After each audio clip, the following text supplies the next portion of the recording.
How's it going, everybody? It's Riley's Redzone. Football's back, which means the channel is back, and boy, does it feel good. We are once again in a new studio setup, so we're still getting the kinks worked out there, but this is our week one for what we're rolling with. So every week we're going to have NFL picks. It's going to be just me this week, but then we're going to transition into getting guest pickers involved, and we'll talk a little bit more about that in the end of this video when I bring up the fantasy league that I'm doing with last year's guest pickers, as well as in the future if we get some new ones this year. Who knows? League expansion should be a fun one. So let's quick recap last year. My record was 170 and 102, so riding around that 62.5% win percentage if you're getting the picks right.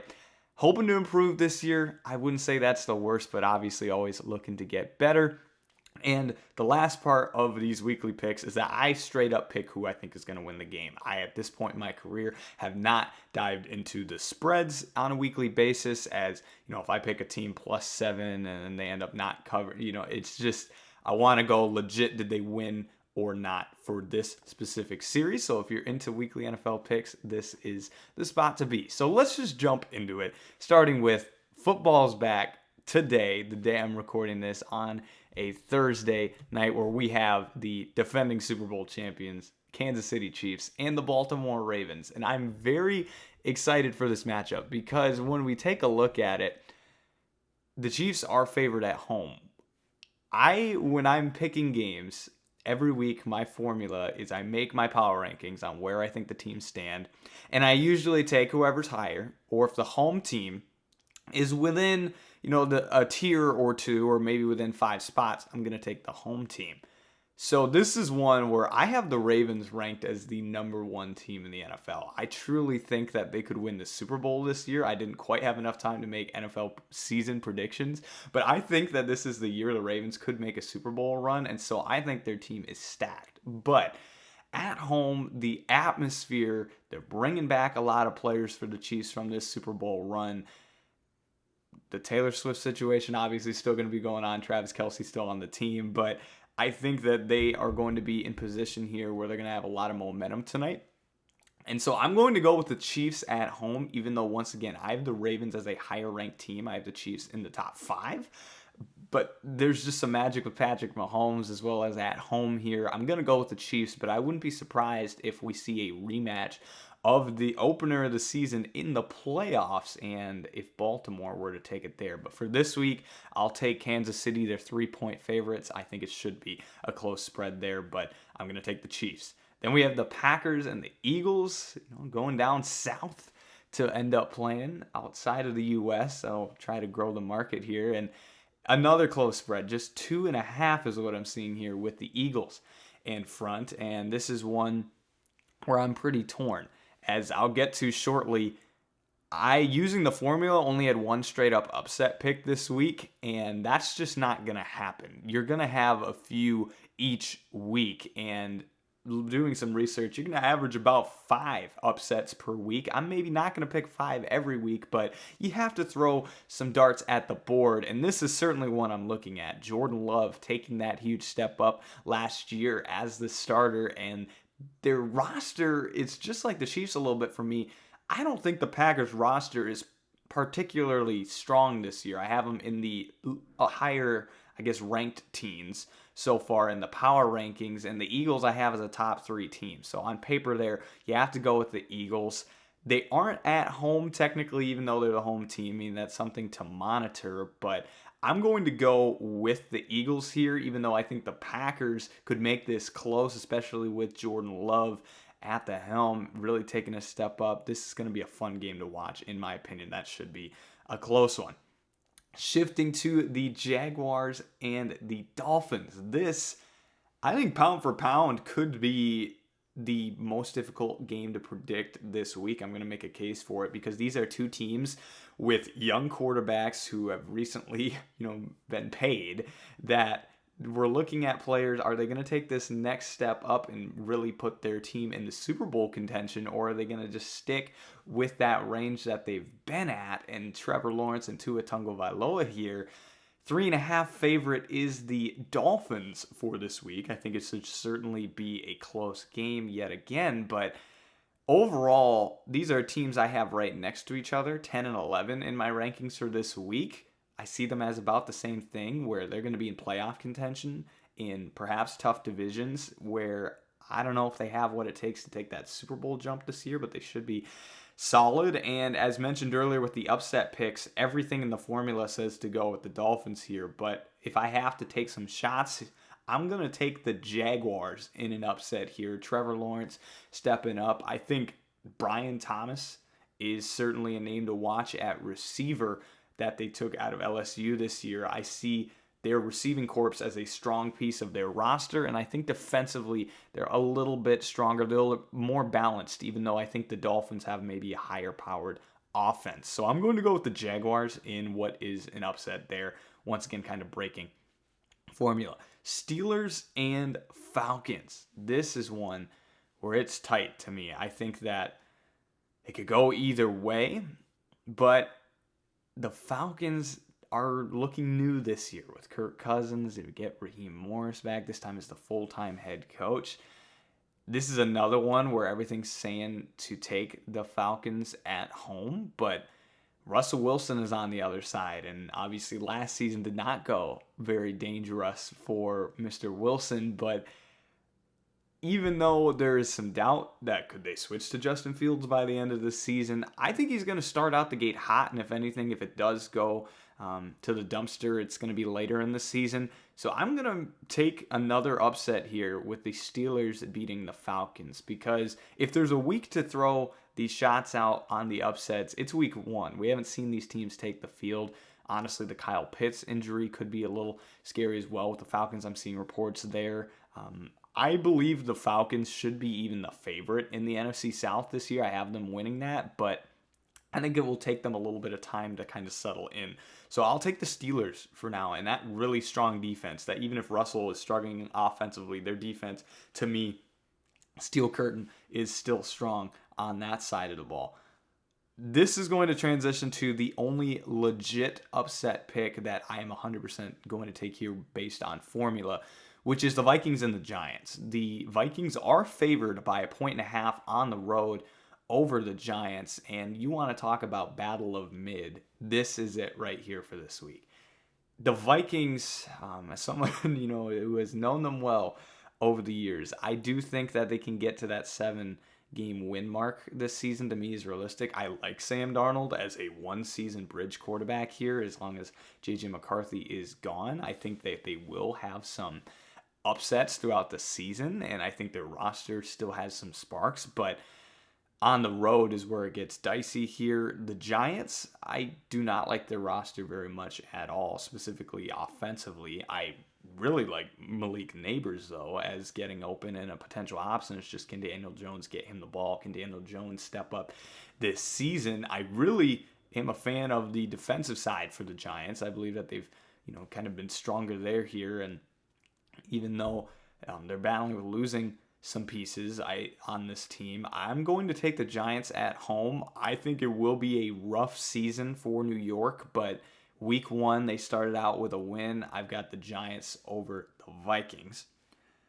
And let's shift to a NFC South divisional matchup between the Panthers and the Saints. After it's going to be the Patriots, but division games are always tough, and when I'm making these season-long predictions, I like to pick a lot of splits between them, whoever's at home. And the Panthers, what I don't really understand is, even when I was doing projections, the Panthers seem like a much better team than they were by the end of last season, with how many pieces they've added to that offense, specifically to help surround Bryce Young, who I still have faith in, but their schedule is a little bit harder, it appears to me somehow, where I've only got them with a few wins, even though I have confidence in their team to take a step up. I just don't know if we're going to see the wins go up there.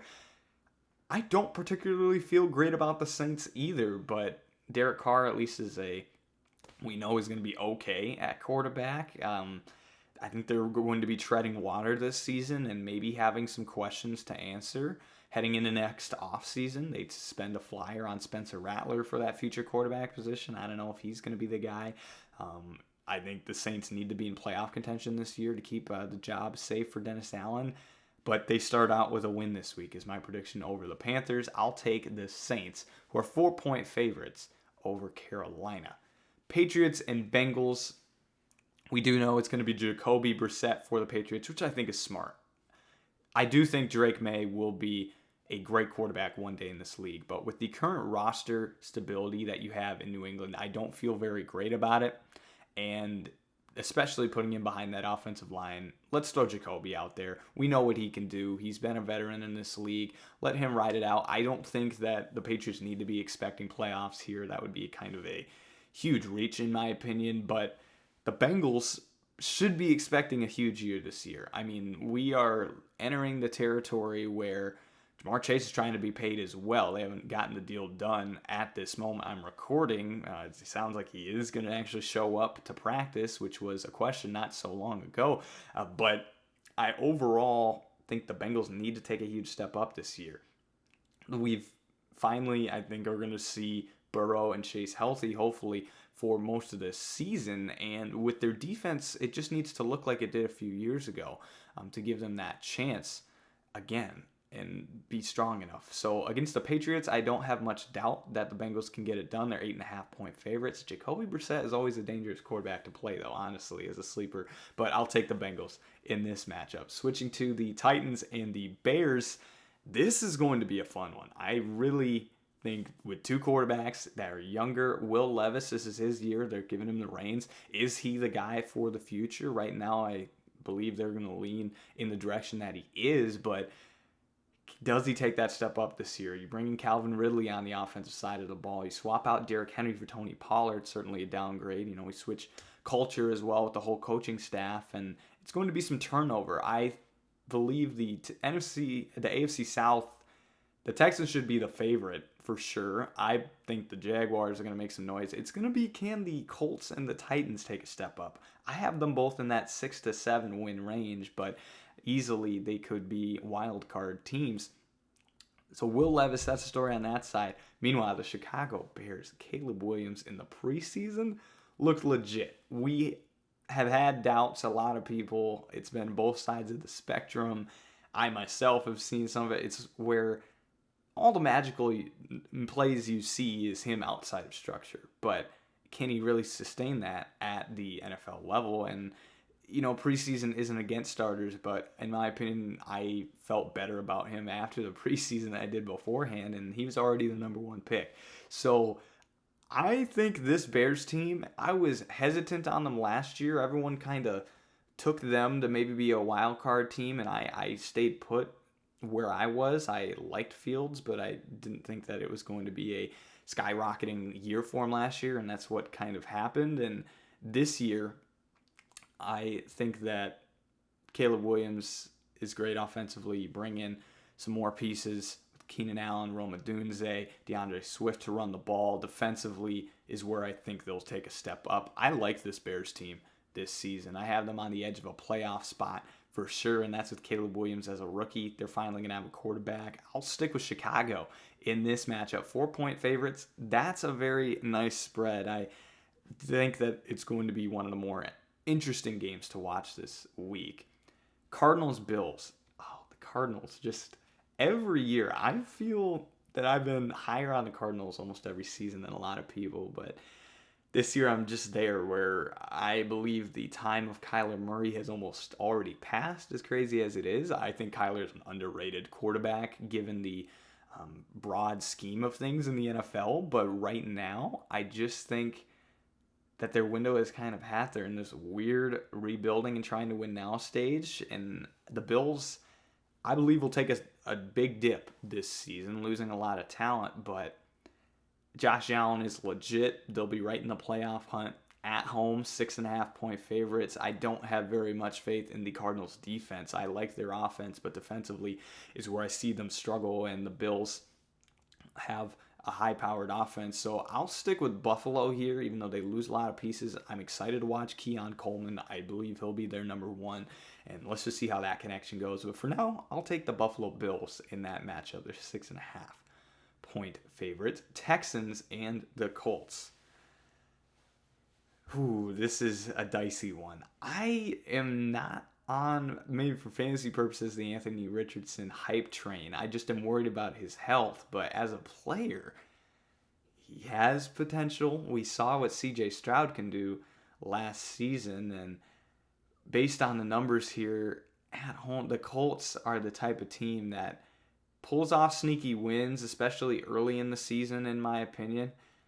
Long term, the Texans, I believe, will be right in the mix for a Super Bowl this year. The AFC does have a lot of talent at the top, though. I mean, right now, we are in a strong era of the AFC where you look at, if we get in the playoffs, we have Lamar Jackson, Patrick Mahomes, Joe Burrow, CJ Stroud, and then that's without counting anyone below them. Like, Aaron Rodgers could be in the mix. Josh Allen's in the mix. If Tua takes a step up, Trevor Lawrence. It's just so much talent on the AFC side of things. And what's weird is the Texans are really putting their chips all in here, and that's the right move. The problem is there's so much competition.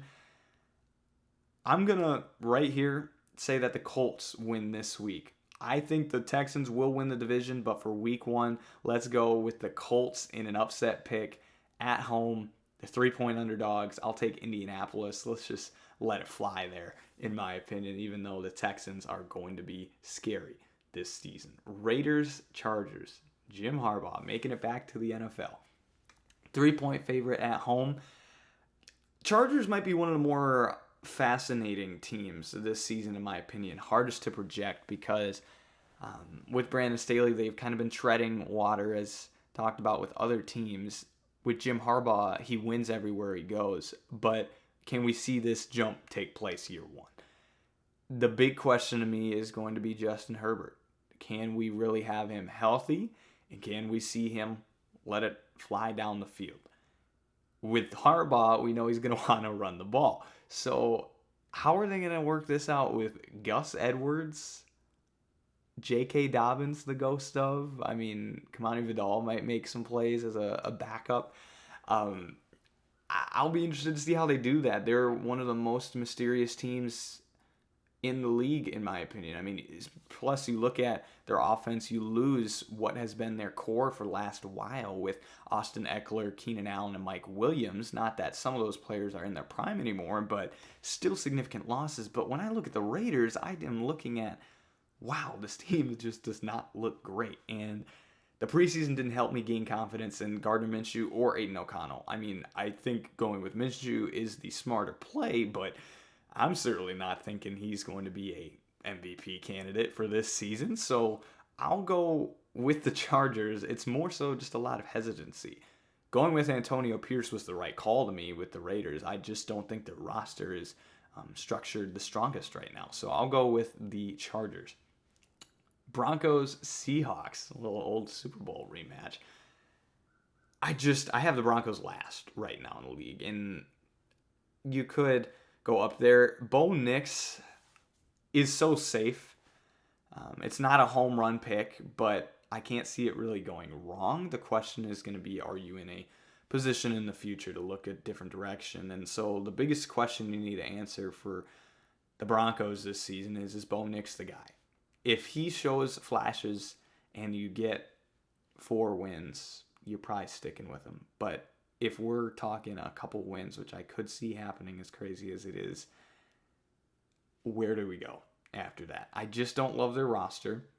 The Seahawks are one of the sneakiest teams this season. I love their roster on both sides of the ball. It's just going to be, can Geno perform like he did not last year, but the year before that? He's already wanting more guaranteed money. It's like, we didn't see you go at a top level last year, but that core is still together. They have young players which are on the rise. I like their offense and their defense. Really enjoy it. It is going to be, can Geno carry the team there, take a big step up? But I am going to go with the Seahawks easily to be safe for this week. 6-point favorites, which is the second highest according to what I'm looking at right now for any game this week.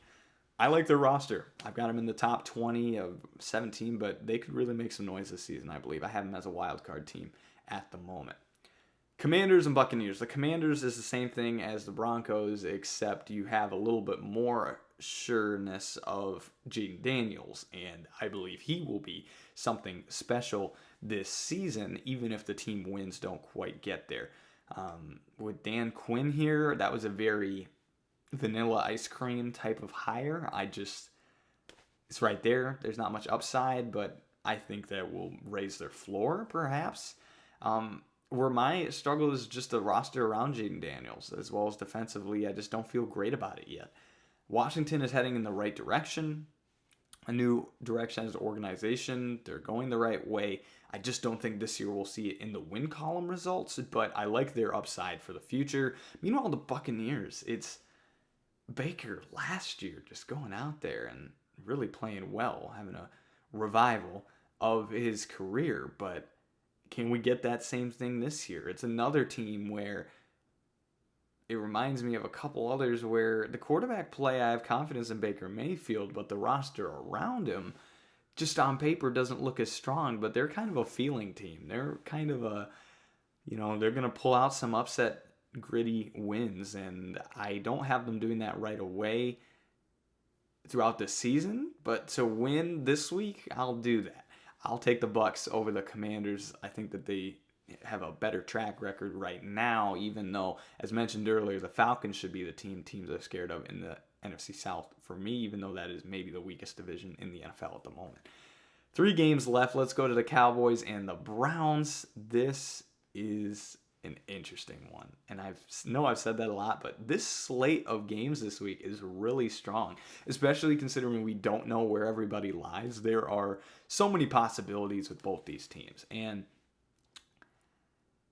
let's start with the Browns. That's where I want to go with this. The Browns have a top defense that I'm telling you, if they didn't waste all this on Deshaun Watson and maybe went a different direction, they have been nailing draft picks as of late. Their defensive roster is one of the strongest in the league. Their offense still has a lot of great pieces. I mean, even you bring in Jerry Jeudy this offseason. Love that move. Their team is everything. The question is just, can Deshaun Watson not be bad? Because a 50%, a net zero performance should be enough for this team to make the playoffs and maybe even make some noise because of how strong this defense is and the team surrounding them. But if you are a deficit to your team, that's where trouble lies. I mean, last year we saw Joe Flacco step in there at the end of the season, and of all people, I would not have thought Joe Flacco would bring you the net positive, but he did. And we saw where they could go. Yeah, they got the doors kicked out on wild card weekend, but at the end of the season, they were really picking up some steam there. So they have a lot of potential. The Cowboys, I like Dak right now. Their team does not seem as strong, but this is feeling like a feeling win for me. I have more confidence in Dak than I do Deshaun, and so even though the roster is stronger perhaps with the Browns, I'm going to go with the Cowboys on the road, who I do have ranked higher in the rankings. They are 2.5-point underdogs. I'll take them over the Browns in a little bit of a feeling matchup. You have to get those upset picks on the board. That's where I'm going to go with that one. Rams and Lions. Now this is an interesting game because once again, Stafford revenge here. Goff revenge here. I am looking forward to this game, one of the most of this week for sure. The Lions I have as a team that they are scary. I have them in the top 5. You could make a case for them to be in the top 3. You even could probably make the case that they're in the top of the NFC. I've got the Niners. But where I get here is they make that run last year, and that is going to help them immensely because even in other sports, when you as a team finally get the culture right and you get a taste of what the playoff is, that's where we potentially see a team take that next skyrocket up. And the Lions could do that this season. Their roster is phenomenal, one of the best in the league, really well put together. The Rams, Stafford might be one of the most underrated quarterbacks in the league right now. He still has it. Offensively, you have all the stars. You have Kyron Williams. Puka Nacua comes out of nowhere last year. You have Cooper Kupp still. My question with them is by far the defense. I just do not have a lot of faith in that roster, specifically the linebacking core after you trade away Ernest Jones. I just don't love that direction of the defense, but you have to throw more upsets on the board. The Lions should be one of the favorites in the NFC, but for this week, give me the Rams. We're going to roll the dice quite a bit this week. I'll take the Los Angeles Rams in that upset on the road. Matthew Stafford gets it done. And lastly, the Jets and the 49ers. Maybe get to see Aaron Rodgers in a Jets uniform for a little bit longer than we did last year. That's the hope. And if it is, watch out.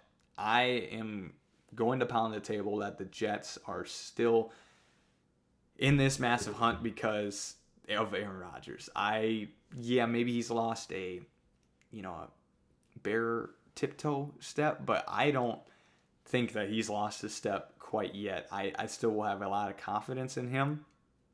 I have them as the favorite in the AFC East. I have them winning the AFC East. Their defense is insane. They have an incredible roster. If they were playing almost any other team this week than the Niners, I think it would be a potential sure thing here.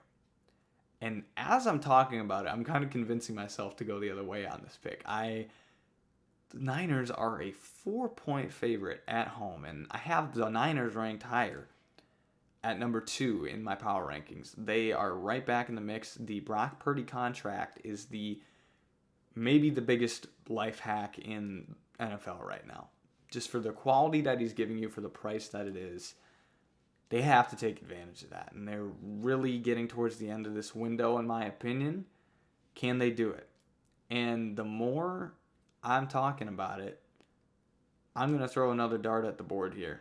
I'm going to say that the Jets pull off the upset. I'm switching that pick right now because that's just a feeling one.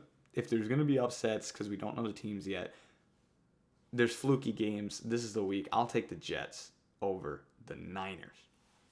So that does it for the NFL picks segment of the week, breaking down every single game. But I am going to transition to the fantasy league situation, because for those that were guest pickers last year, we started a dynasty league. So that's something to consider here when we break all this down. But I'm going to show you guys the rosters as well as some quick game matchups for the week. And so we haven't figured it out yet, but there's going to be some rewards and punishments on the line as well going into the future. And so feel free to comment down below who you think is going to win. I'm going to leave the standings updated each week at the end of these videos. So let's just get started. So let's start with the matchup between Riley's Red Zone and Cody, where let's break down the teams. My team consists of CJ Stroud at quarterback. I made a trade with Max, who ended up picking Lamar Jackson and CJ Stroud for trade bait. And I think I traded James Cook and Bryce Young for CJ Stroud. And I was struggling-ish at the quarterback position. I also had another trade where I picked Tua Tagovailoa, and the guy who picked Dak around earlier said, let's just do a swap. And so I did that as well. So my quarterbacks are CJ Stroud and Dak Prescott. I have Breece Hall, who I took very early. He's one of the most talented running backs in this league. And remember, this is a dynasty league as well. You got to look into the future. I didn't feel great about the Kyren Williams pick for his future purposes. I have huge health concerns, but based on who was on the board, took him. From the trade, I now have the Stroud and Nico Collins stack, which a few years ago, I was hesitant on Nico Collins. I still am hesitant for this year fantasy even touching that Texans receiving corps because of how many mouths there are to feed. But if there's a guy to go to, I'm going with Nico Collins. Then I'm starting DJ Moore. Noah Fant at tight end because I took TJ Hawkinson, who's not going to be ready. And then I also took a flyer on Theo Johnson from the Giants, who long-term is going to be great, but right away might not even be the starting tight end. So I had to take a veteran tight end late. So that's probably my biggest weakness. I have Rashee Rice in the flex spot. Honestly, not super high on him this year, but he just ended up going to the right place. Zamir White, a player I'm super high on. Took him as well. I have Jake Elliott and the Saints defense. And then on my bench, I have lot of rookie running backs and young players that maybe in the future will be valuable with Audric Estime, Marshawn Lloyd, and Tyrone Tracy, all of which I think could be starting backs at some point. Also took Zach Charbonnet, involved in Seattle, Malachi Corley, and Mike Williams from the Jets. Malachi Corley being the future pick there. And then as well, I have Deontay Johnson as a veteran presence, and then those tight ends mentioned earlier. Flipping to Cody's team, he has Brock Purdy, the quarterback position. We both waited on those positions, and on his bench, his quarterbacks are Bo Nix and Justin Fields, going the younger upside route. Now, what carries him here is his running back stable. I mean, you have Bijan Robinson and Travis Etienne is a deadly duo, as well as at receiver, some interesting names. I don't know if he's going to have a certified number one anywhere, but some really solid players in Deebo Samuel, Tank Dell, as well as we have Jerry Jeudy and Jackson Smith-Njigba, David Njoku. He's got Cameron Dicker and the Steelers defense on the bench. A couple. I like Blake Corum as one of his future pieces. Rashad White is not even in his starting lineup. That is kind of interesting. Wow, I'll be interested if he switches that. I think Rashad White is a great pick that he made there, as well as I really enjoy the Roman Wilson selection in the future for the Steelers, as well as the Sanders at tight end for the Panthers. So that's that matchup. Flipping over to Matthew versus Carson, returning from last year.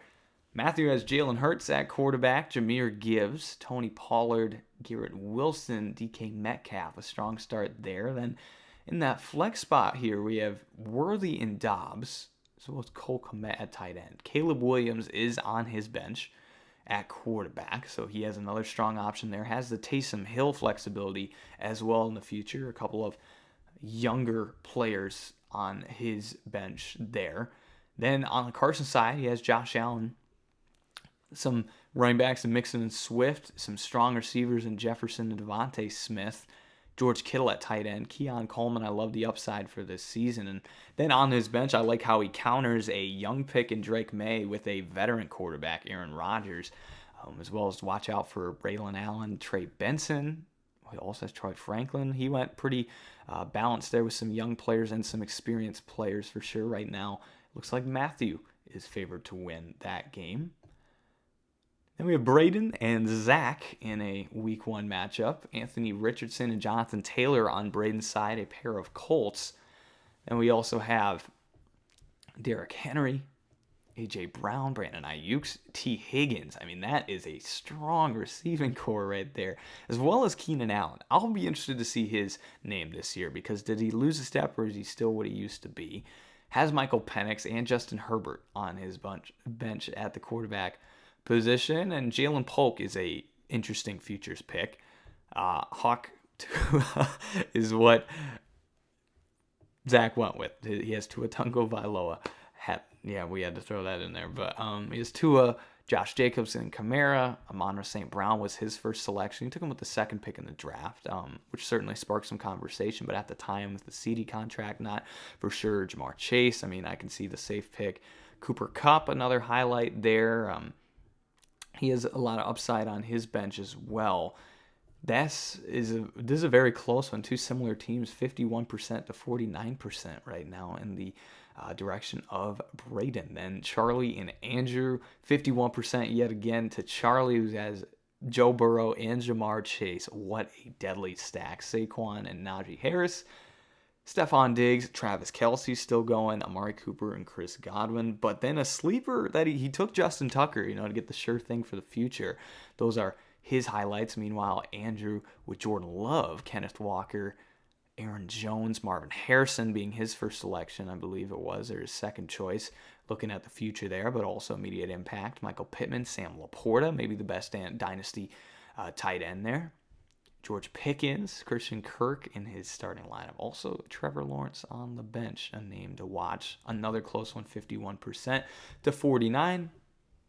We'll flip to Max and Alex, where Max is currently favored by 63%, but that's because Alex has not quite swapped some of his players. He may need to do so. Let's start with Max, who has Lamar Jackson, Christian McCaffrey, James Cook. Wow, I mean, that is strong offense there. He has Kyle Pitts, which at this point could be a question mark at tight end, but a really balanced team for Max. Meanwhile, Alex, I think, went kind of just cruising through. He has Jared Goff, Achane, Jonathan Brooks, and Nick Chubb are currently in his lineup, which are both projected 0. CeeDee Lamb and Malik Neighbors, so a great receiver duo there. Then sleeper for the future, he has J.J. McCarthy, for his backup quarterback position. Ladd McConkey and Brian Thomas as well. Some future there with Alex, and if he switches, I think we'll see that spread kind of minimize. Nick with one of the greatest team names I've seen here. Lock it up and Murray me, as he has Kyler Murray and Tyler Lockett, both on his bench. But in the starting lineup, Patrick Mahomes.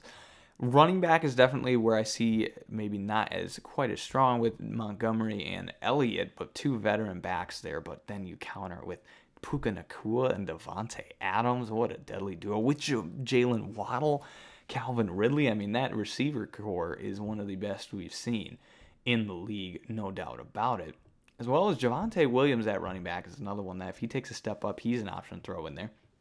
And Danny going with the rookie Jaden Daniels on his side. Isaiah Pacheco, Austin Eckler, Tyreek Hill, and Chris Olave as well. Roma Dunze with that. Kirk Cousins on the bench at quarterback. A lot of future picks here are Adonai Mitchell, Luke McCaffrey, Jordan Addison, Jalen McMillan. A lot of future looking there. It is currently Danny in front, 52%.